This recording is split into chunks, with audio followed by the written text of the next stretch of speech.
sejahtera, salam Malaysia Madani. Saya Sinyu ingin mengucapkan ribuan terima kasih kepada hadirin semua atas kesudian menghadirkan diri ke majlis promosi pelancaran filem anti-scam OPA.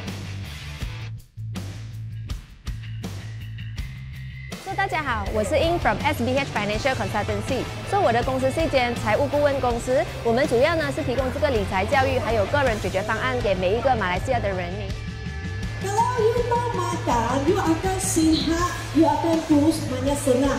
Itu yang kami company provide.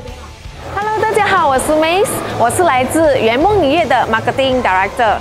今天呢，很高兴我们来到这个 Aeon Mall 王舍Maju来做这个 OPA 的宣传。希望呢，更多人来这里支持我们。善有善报，恶有恶报。 The story about the anti-scam and the awareness film. So people must watch this movie. So be smart, stay alert. Mengumumkan ketibaan tetamu terhormat yang berbahagia, YDH ATB Laili C, Ketua Ketua Pengarah Perancangan Strategi Jabatan Siasatan Jenayah Promotion Bukit Aman.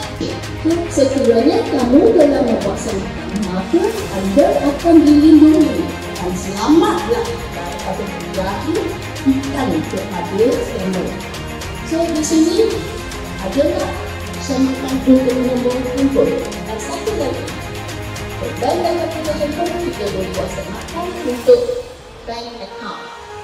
Masyarakat di luar sana diminta berhati-hati berkenaan dengan skema-skema ini. Pihak PDRM ada membuat collaboration dengan industri perfilman di mana satu filem telah dibuat yang bertajuk filem OPA, di mana dalam filem tersebut secara langsung menceritakan bagaimana skema ini jalan ataupun beroperasi di Malaysia. Kita ada mengirimkan segala bangsa penghargaan kepada penaja sebagai tanda aklarasi daripada info.